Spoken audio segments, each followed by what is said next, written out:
بسم الله الرحمن الرحيم.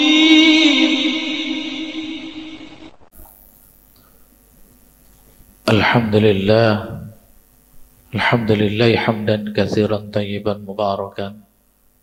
أشهد أن لا إله إلا الله وحده لا شريك له وأشهد أن محمدا عبده ورسوله. اللهم صل وسلم على سيدنا محمد وعلى آله وأصحابه أجمعين. يا أيها الذين آمنوا اتقوا الله حق تقاته ولا تموتن إلا وأنتم مسلمون. يا أيها الذين آمنوا اتقوا الله وقولوا قولا سديدا يصلح لكم أعمالكم ويغفر لكم ذنوبكم ومن يطع الله ورسوله فقد فاز فوزا عظيما.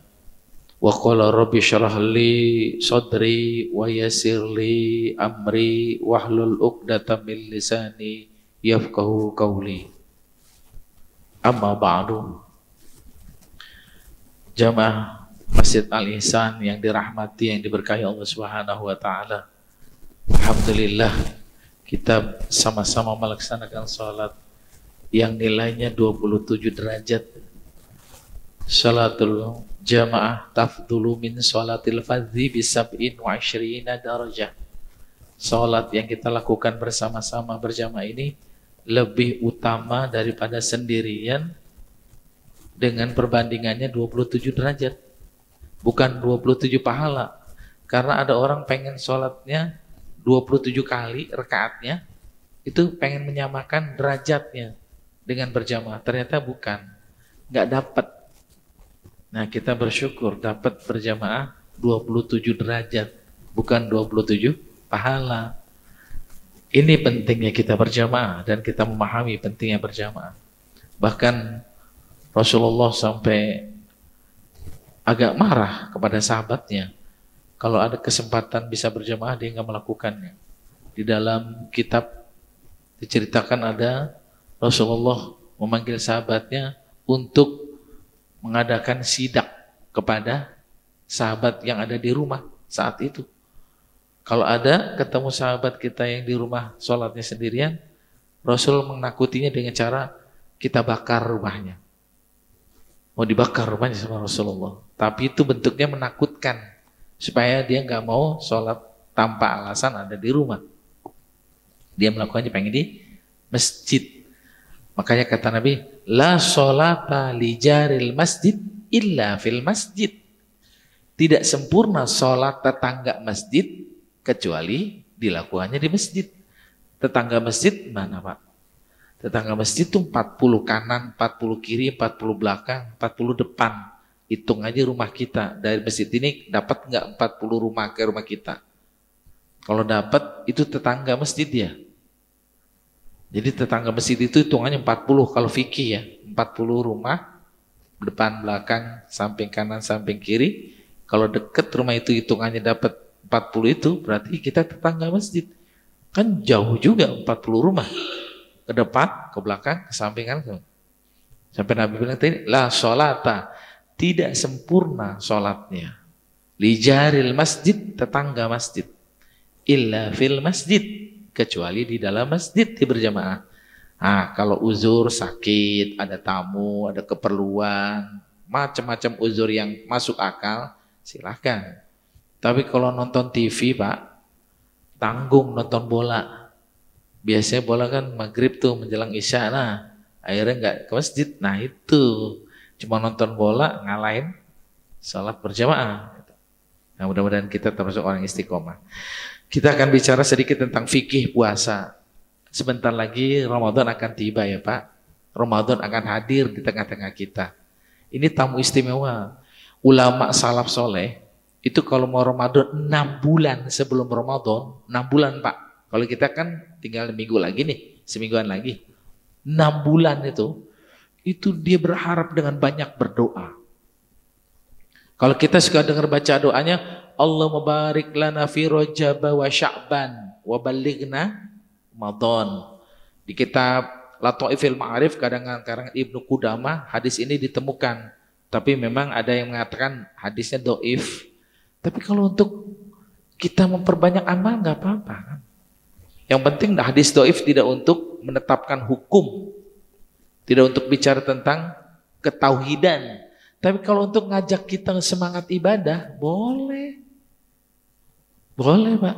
Kan bagus doa itu. Ya Allah, berkahi kami di bulan Rajab dan Sya'ban. Sekarang di bulan Sya'ban kan? Wa ballighna Ramadan. Sampaikan umur kami ke bulan Ramadan. Kan bagus doa seperti itu.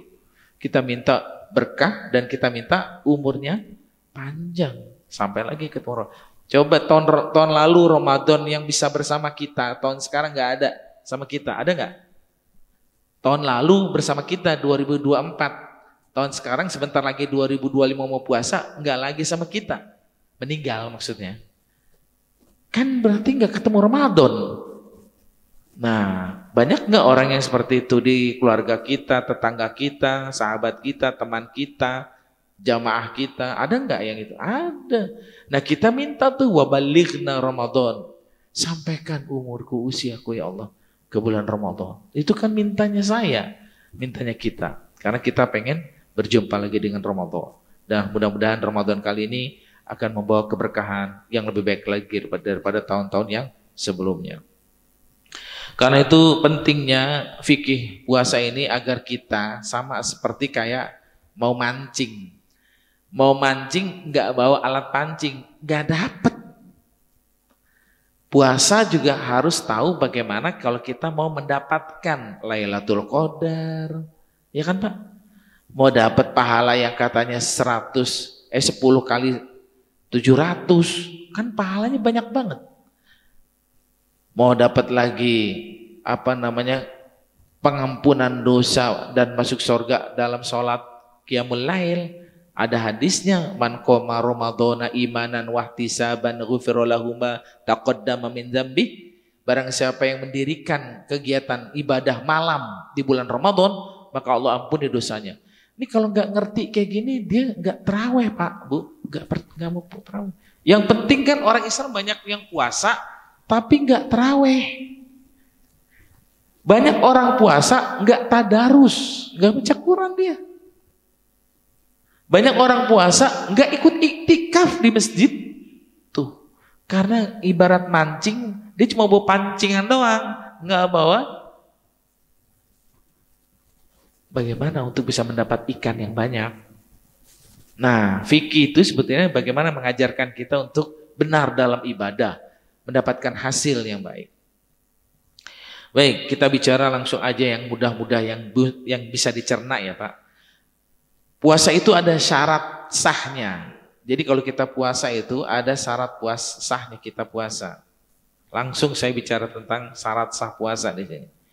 Puasa itu ada syarat sahnya. Sama seperti kalau Bapak naik kereta, mau ke Jogja, naik pesawat, mau ke Surabaya, syarat sah naik pesawat, naik kereta apa? Punya tiket. Masa nggak punya tiket mau naik kereta? Diusir. Naik pesawat nggak punya karcis? Diusir kita. Syarat puasa itu sama seperti punya tiket. Yang pertama Islam. Banyak orang di luar Islam yang mau ikut-ikutan puasa Pak, Bu. Orang di luar Islam yang banyak mau ikut puasa kayak kita, banyak. Dia tahu puasa itu sehat. Bapak kan pernah dengar kalau dokter itu mau operasi kita disuruh puasa. Ujung manfaatnya orang yang mau dioperasi suruh puasa? Agar operasinya baik, lancar dan tidak ada halangan apa. Jadi disuruh puasa.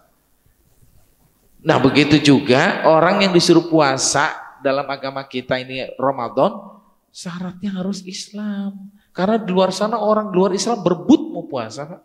Berebut dia. Tahu kalau puasa itu sehat. Nah kalau kita bukan karena itu, kita karena panggilan. Panggilannya mana? A'udzubillahi minasyaitonirrajim. Ya ayyuhalladzina amanu kutiba alaikumussyam. Kalau ayat ini tidak bicara Islam dan iman, orang di luar Islam boleh puasa Pak? Boleh. Karena Al-Quran itu ada panggilan yang sifatnya umum. Bagaimana panggilan umum? Ya ayyuhan nas. Al-Quran ada kan? Bicara ya ayyuhan nas.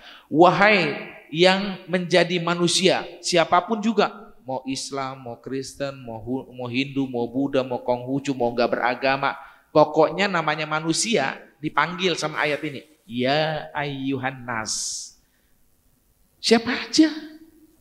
Tapi untuk panggilan puasa nggak semua manusia. Makanya syaratnya Islam. Ya ayyuhalladzina amanu. Hai orang-orang yang beriman, yang beragama Islam. Beriman agamanya Islam ya. Karena orang di sana di luar Islam juga beriman juga, tapi agamanya bukan Islam kan? Dia percaya sama Tuhan dia. Tapi kita percaya beriman kepada Tuhan kita yang beragama Islam. Makanya fikihnya bilang syarat pertama Islam. Kalau dia puasa silakan, tapi nggak dapat pahala. Karena ayatnya yang manggil Allah tentang orang-orang yang beriman dan beragama Islam. Ya ayyuhalladzina amanu. Apa perintahnya? Kutiba alaikumus ya. Diwajibkan kita berpuasa. Kama kutiba alal ladzina min qablikum la'allakum tattaqun. Itu ayatnya sering kita dengar. Jadi syarat pertama ya, syarat sahnya puasa orang yang ikut puasa kayak kita nanti itu yang bersama-sama orang muslim haruslah orang Islam, jangan bukan orang Islam.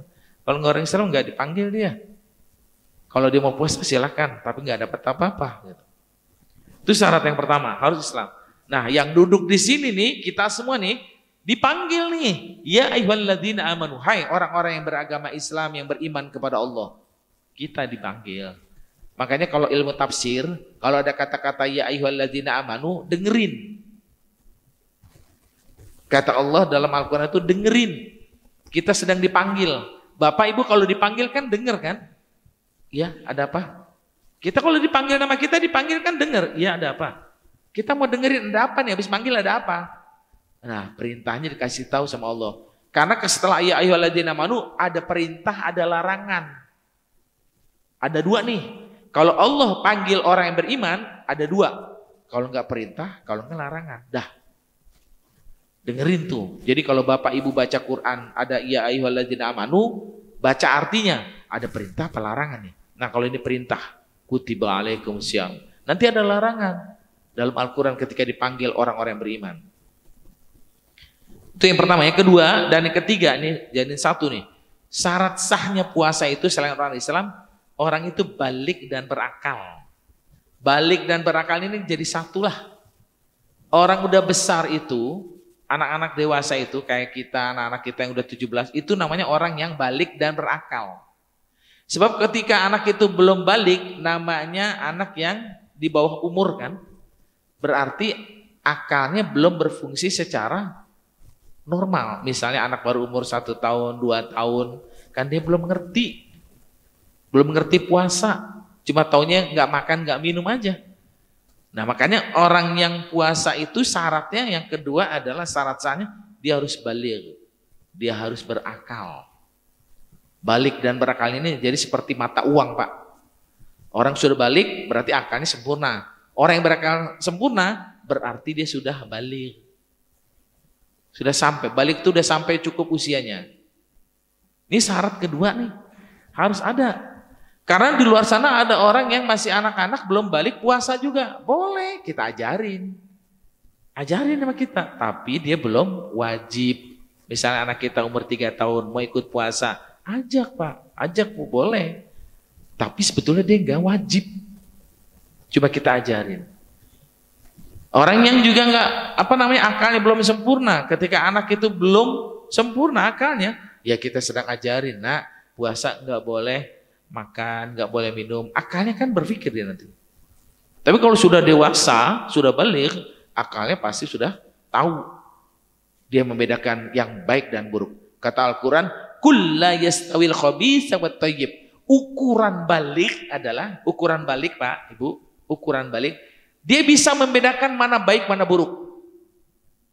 Ini ada air putih, sebelah lagi ada bir, di sebelah saya misalnya. Kalau dia balik dan berakal, dia ngambil air putih.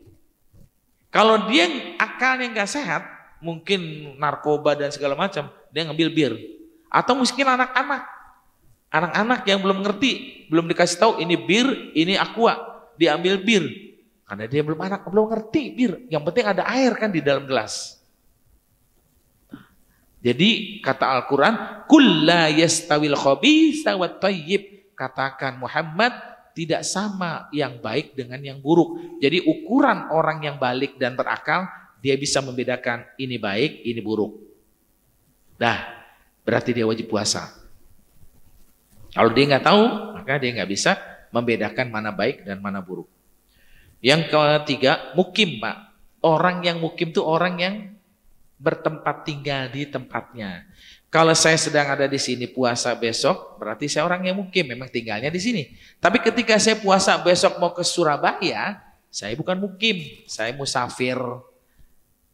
Boleh berpuasa, boleh nggak puasa, boleh juga berpuasa. Cuma kan Pak, yang namanya keringanan, rukhsah dalam fikih, rukhsah itu namanya keringanan atau hadiah dari Allah buat orang yang harus kalau bisa ngambil keringanan itu.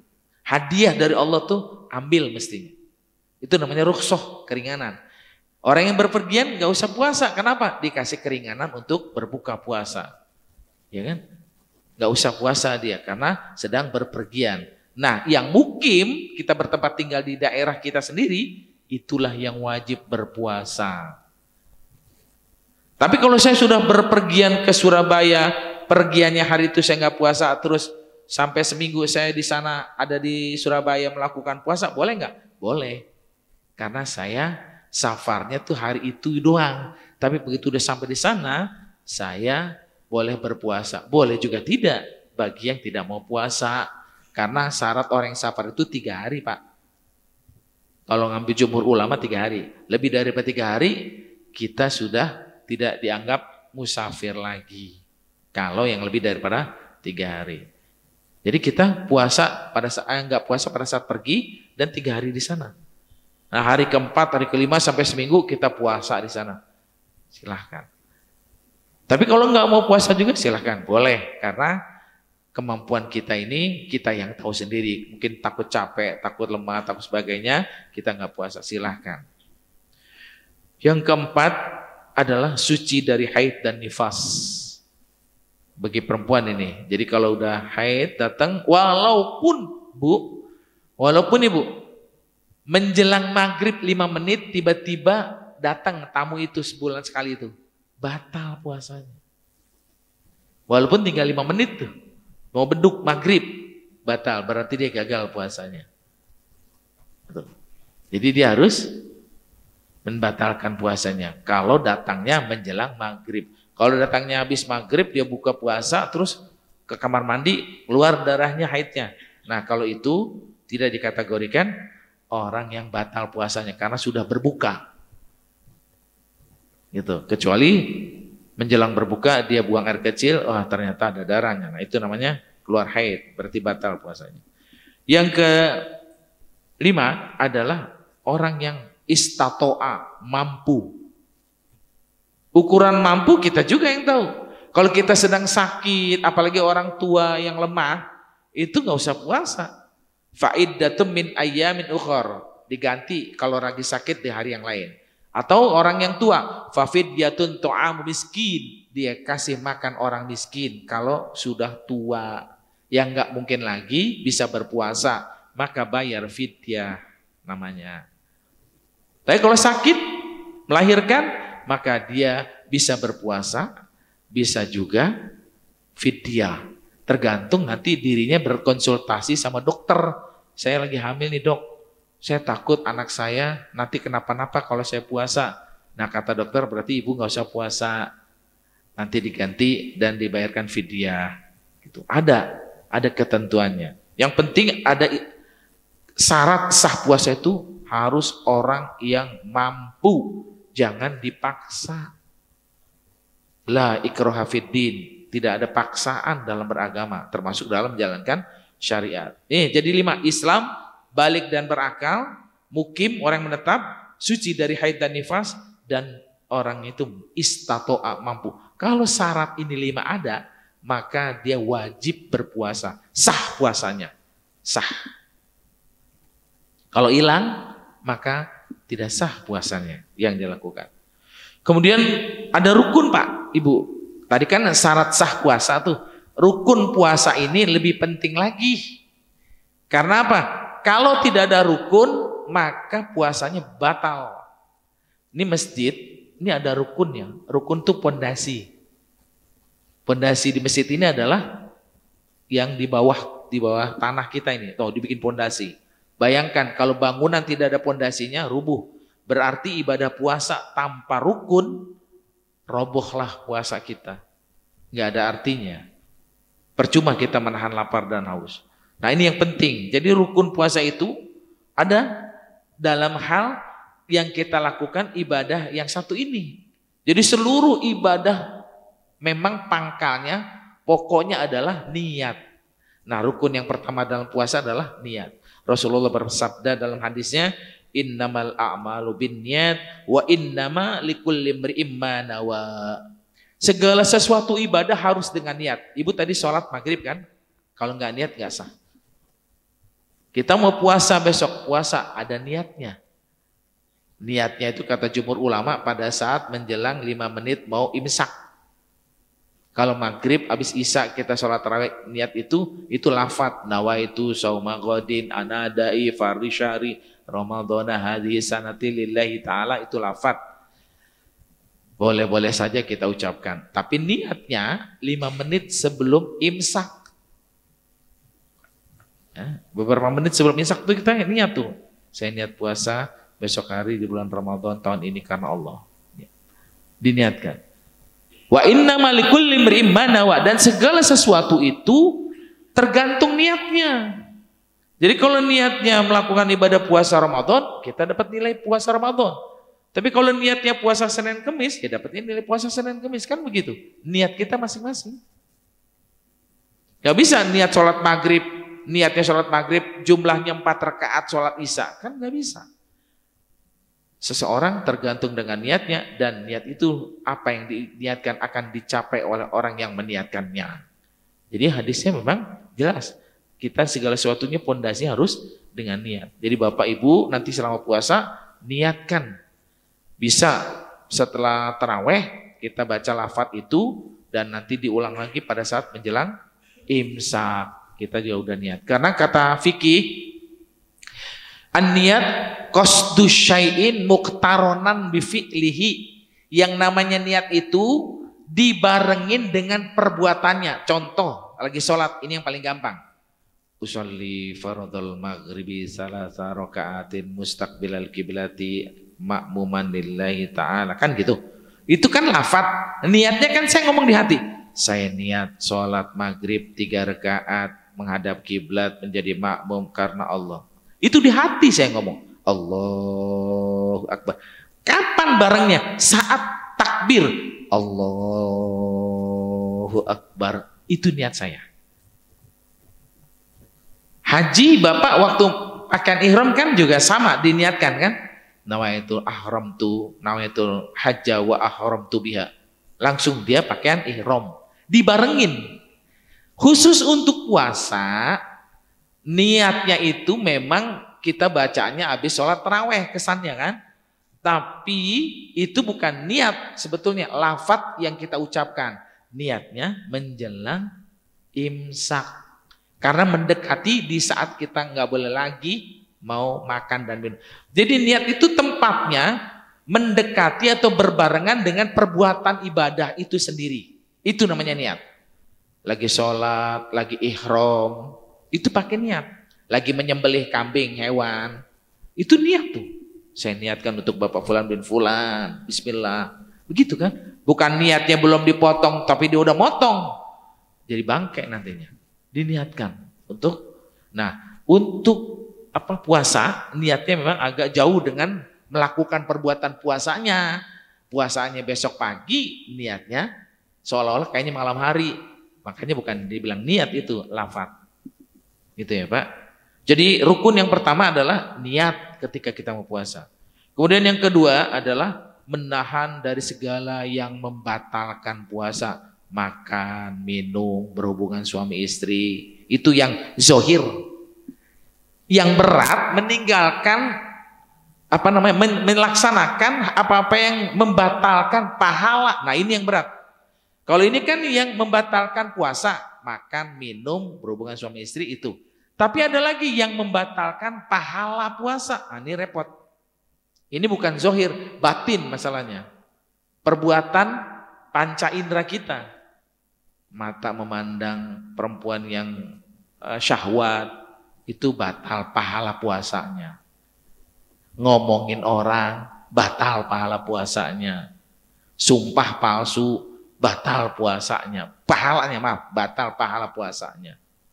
Jadi yang membatalkan pahala puasa ada, yang membatalkan puasa ada juga. Nah, kalau rukun puasa menjaga dari hal-hal yang membatalkan puasa, bukan pahalanya. Yang membatalkan puasa, minum, makan, berhubungan suami istri. Itu yang membatalkan. Cuma 2 rukun tuh, niat dan membatalkan yang membatalkan puasa, makan, minum, berhubungan suami istri dari terbit matahari sampai terbenam matahari. Itu yang namanya rukun puasa. Ada 2, cuma 2 rukun tuh. Beda dengan syarat sah. Syarat sah ada 5 tadi. Kalau rukun cuma 2. Tapi 2 ini penting. Sangat penting. Sangat penting. Ada sahabat Nabi. Dia ini nggak tahu lagi puasa, lupa. Tiba-tiba istrinya digauli pada saat dia sedang berpuasa.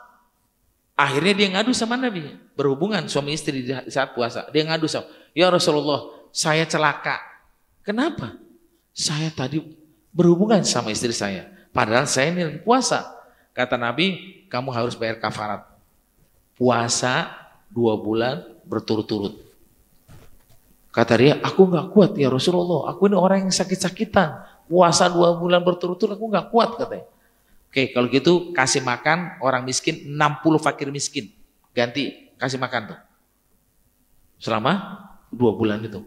Kata dia, ya Rasulullah, aku gimana mau bayar orang miskin? Aku sendiri orang miskin di sini katanya. Akhirnya Nabi bilang, ya udah Abu Bakar, tolong kasih nih orang ini supaya ngasih makan orang miskin 60 selama 2 bulan. Terus dia bawa itu, dia bilang sama Rasul, ya Rasulullah, orang termiskin di Madinah adalah saya. Jadi kalau mau kasih fidyah ini buat orang-orang yang ada di Madinah, sebetulnya sayalah orang yang paling berhak, karena saya orang miskin. Akhirnya apa? Denda kafarat dia karena berhubungan suami istri di bulan puasa, dapat makanan dari Rasulullah. Dan Rasul tersenyum gara-gara orang ini ternyata modus kesannya, tapi nggak dibuat-buat memang. Dia lagi puasa berhubungan suami istri, disuruh puasa nggak kuat karena orang tua, disuruh bayar fidyah nggak bisa bayar fidyah, nggak bayar karena dia orang miskin, disuruh kasih makanan dari Rasulullah untuk orang, ternyata dia paling miskin di Madinah. Akhirnya zakat bayar kafarat untuk puasa dia yang dikasih musim makan untuk orang miskin, buat dia pulang tersenyum. Rasulullah sampai tertawa juga. Ini orang modus sebetulnya ini. Nah, jadi barangkali kalau kita jangan sampai itu melakukan berhubungan suami istrinya pada saat kita sedang berpuasa. Karena itu sedang dilarang. Jadi istri kita yang halal pun dilarang pada saat berpuasa itu.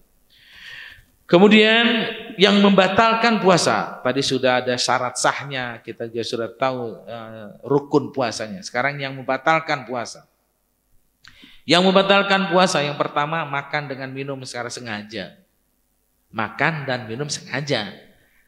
Ini jelas membatalkan. Makan dan minum sengaja. Tapi beda ketika Bapak biasa jam 7 itu dibikinin kopi dan memang kopinya masih ada bekas sahur tadi.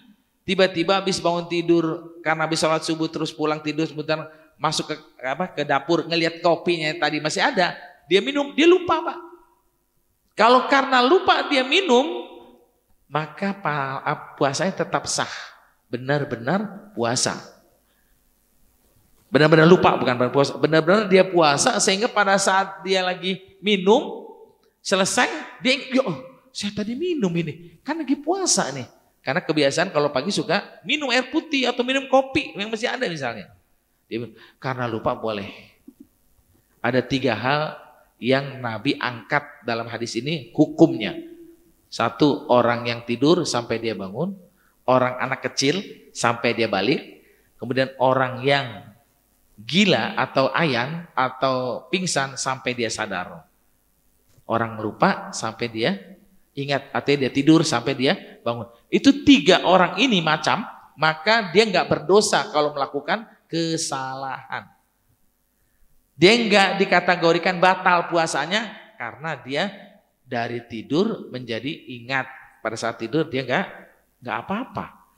Atau misalnya dia lagi lupa karena sesuatu hal yang mengakibatkan dia lupa dan melakukan perbuatan yang seharusnya tidak dia lakukan. Itu juga salah satu rufi al-qalamu anis salasah.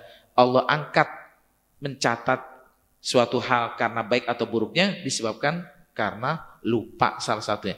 Fanasiya hatta istaiqadha, dari lupa sampai dia ingat. Nah ini, kemudian yang kedua, keluar air mani dengan sengaja. Nah ini air mani dengan sengaja, berhubungan suami istri dengan sengaja, maka batal puasanya itu. Yang ketiga, melakukan hubungan suami istri. Kalau tadi mungkin maaf, kalau melakukan onani sehingga keluar air mani itu batal, sengaja dia. Yang ketiga, berhubungan suami istri di tengah hari, itu juga membatalkan puasa. Yang keempat, muntah dengan sengaja.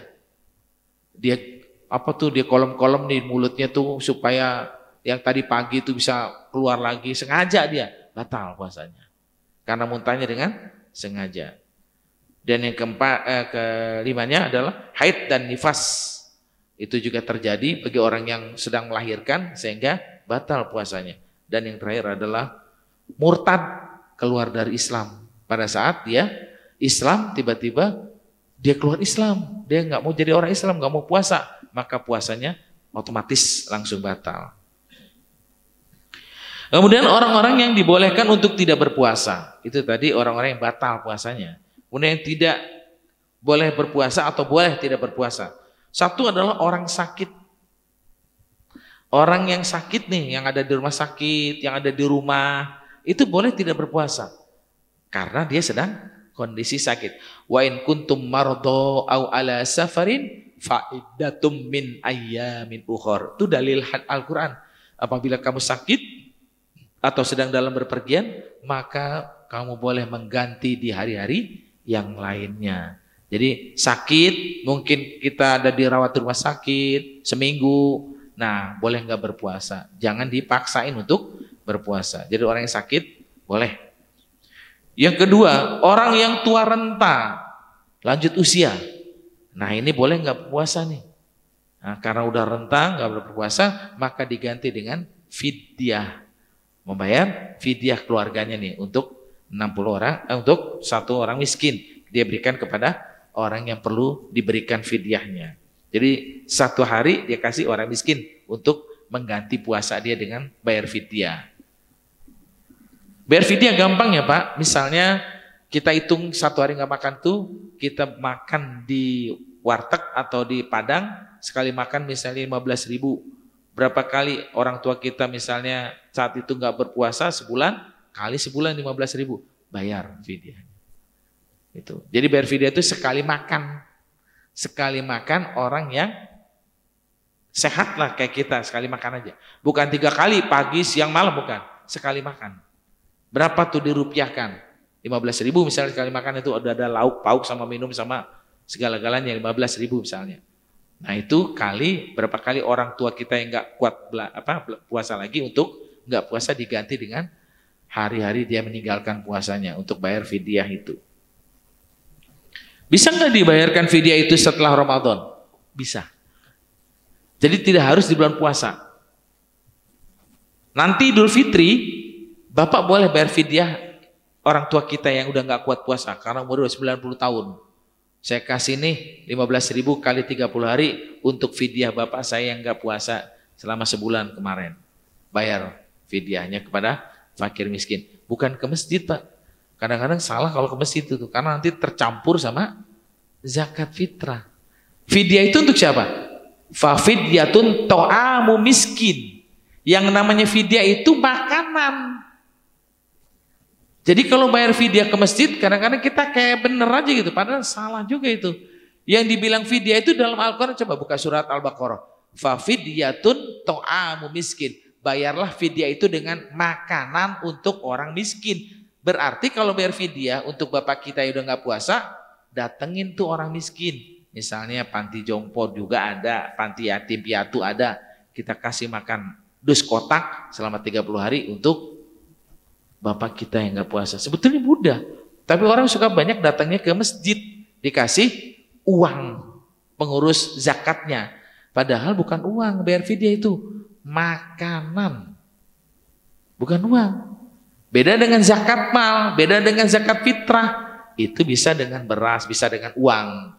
Tapi kalau fidyah, jelas ayatnya bukan dengan uang atau bukan dengan beras, tapi dengan makanan siap makan.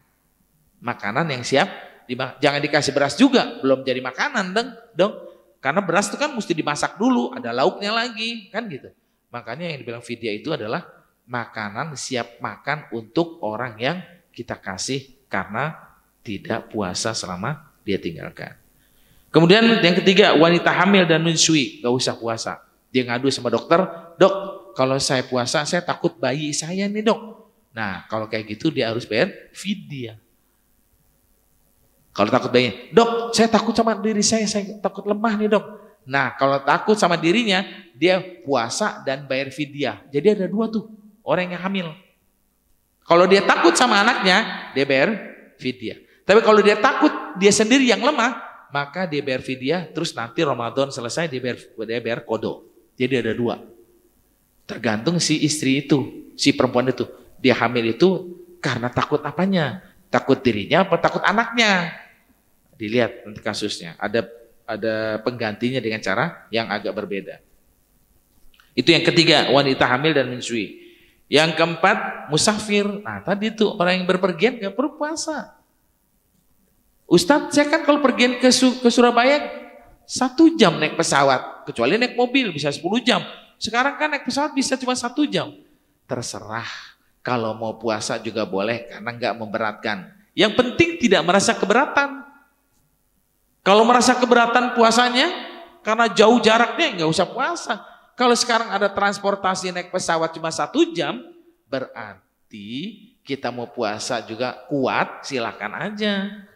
Ini kan rencananya karena kita perjalanan jauh, capek, sehingga nggak kuat untuk berpuasa. Maka dikasih rukhsah keringanan untuk tidak berpuasa pada saat musafir. Nah tinggal kita lagi nih yang ngejalanin. Kalau saya kuat, saya mau puasa. Kenapa? Saya naik pesawat ke Jogjanya atau ke Surabayanya. Silahkan. Padahal dia boleh nggak puasa, sedang musafir. Yang keenam adalah haid dan nifas. Ini adalah orang-orang yang tidak boleh berpuasa disebabkan ada faktor lain yang menyebabkan dirinya untuk tidak berpuasa. Sehingga agama kita pun memberikan kemudahan. Nah, saya mau kasihkan satu hadisnya Bapak. Kata Rasulullah dalam sebuah hadisnya nih, kita berharap puasa kita setelah tahu nih ada namanya fikih puasa, fikih saum. Nah, kita ingin tahu apa manfaat puasa itu sendiri. Kata Rasulullah dalam sebuah hadisnya, An Abi Hurairah radhiyallahu anhu qala Rasulullah sallallahu alaihi wasallam, "Atakum Ramadan." Abu Hurairah meriwayatkan sebuah hadis dari Rasulullah. Nabi bilang para sahabatnya, "Hai para sahabatku, sebentar lagi Ramadan datang." Kalau bahasa kita sekarang. Tapi kalau Nabi di hadapan sahabat ngomong, "Atakum Ramadan." Sebentar lagi, sekarang kamu sudah datang nih Ramadan, sudah ada di tengah-tengah kita Ramadan. Terus sahabat kan pengen tahu apa Ramadan itu apa, manfaat keistimewaannya. Rasul sampaikan, "Syahrun mubarak." Ramadan itu datang ke tengah-tengah kamu adalah bulan yang penuh baik, keberkahan, kebaikan. Imam Ghazali menyebut dalam kitabnya, dalam kitab Tazkiyatun Nafas, al-barakah ziyadatul khair. Berkah itu di bulan Ramadan adalah bertambah kebaikan-kebaikan. Makanya kalau kita sholat, kalau kita baca Quran, kalau kita iktikaf di masjid, itu pahalanya beda dengan di luar Ramadan. Karena berkahnya itu loh. Mas sayang, kita kan nggak langsung menerima, nggak langsung kelihatan merasakan gitu loh. Berkahnya Ramadan pada saat kita puasa, sholat taraweh, baca Quran, tadarus, iktikaf di masjid, itu berkahnya kata Nabi sangat-sangat banyak. Syahrul Ramadan, syahrun mubarak, bulan yang di dalamnya penuh keberkahan. Sehingga ada hadis Nabi mengatakan yang lainnya, setiap kebaikan yang dilakukan di bulan Ramadan, Bapak jalan ke masjid, duduk di masjid, tahiyatul masjid sebelumnya, kemudian baca Quran, nunggu sholat, itu semua kata Nabi, bi asyri amsalihha ila sab'i mi'ati dhifin. Ada 10 kali 700 kebaikan yang kita lakukan di bulan Ramadan. Bahkan kata Nabi dalam hadis kutsinya, illa saum wa ana ajzi bihi, kecuali puasa masih aku pengen tambahin, ibadah-ibadah yang lain tuh enggak. Tapi Allah bilang dalam hadis kutsi ini, ibadah puasa ini untukku, maka aku sendiri yang akan balas pahalanya. Pak, ada 2 karyawan, satu karyawan di perusahaan ini loyal, bagus, baik, kemudian juga memberikan kontribusi yang baik kepada perusahaannya. Satu lagi temannya karyawan ini males, sering bolos, bikin masalah, dan bikin kesel pimpinan. Kira-kira yang dikasih bonus yang mana nih? Yang pertama kan, begitulah puasa. Allah bilang as-saumu li wa ana ajzi bih. Puasa itu untuk aku dan aku yang mau kasih tambahan pahalanya. Itulah yang disebut atakum Ramadan syahrun mubarak. Kenapa? As-saumu li wa ana ajzi bihi. Puasa itu untuk aku, bukan untukmu, bukan untuk kita, Pak. Kita yang puasa, tapi Allah yang pengen memberikan balasannya, karena itu untuk aku puasa, bukan untuk manusia. Tapi puasa khusus untuk aku, kata Allah. Kalau sholat, kembali ke Bapak. Kenapa kembali ke? Sholat itu mencegah perbuatan keji dan munkar. Bapak nggak akan berbuat maksiat kalau udah sholat. Haji itu kembali ke siapa? Ke kita, ke manusia. Kenapa? Orang yang pergi haji balasannya surga. Al-hajju mabrur, laisa lahu jazaa illal jannah. Haji yang mabrur balasannya surga. Sedekah 700 lipat pahalanya buat orang yang sedekah. Tapi puasa as-saumu li. Puasa itu untuk aku, bukan untukmu. Makanya Allah mau kasih tambahan banyak. Nah, ini yang barangkali perlu kita ketahui, bahwa sesungguhnya hadis yang pendek ini Allah sampaikan dalam hadis Nabi, dikaitkan dengan hadis kutsinya, bahwa puasa itu penuh keberkahan dan Allah sendiri yang akan membalas pahala-pahala bagi orang yang puasa, sholat tarawih, baca Quran, i'tikaf, berbuka puasa dengan takjil ataupun berbagi kepada orang yang membutuhkan berbuka puasanya, dan lain-lain masih banyak yang kita bisa kerjakan selama di bulan puasa Ramadan besok. Inilah barangkali sebagai pancingan kita untuk mendapat Ramadan itu hasil ikan yang banyak, dan kita pengen supaya Ramadan tahun ini lebih baik lagi daripada tahun-tahun sebelumnya. Dari saya cukup sekian, mohon maaf karena waktunya memang agak mepet antara maghrib dan isya. Mudah-mudahan ini menjadi pelajaran buat kita, buat saya pribadi dan kita semuanya. Amin ya rabbal alamin. Mari kita akhiri dengan baca doa kafaratul majlis. Alhamdulillah, subhanakallahumma wa bihamdika asyhadu an la ilaha illa anta astaghfiruka wa atubu ilaik. Billahi taufiq wal hidayah. Assalamualaikum warahmatullahi wabarakatuh.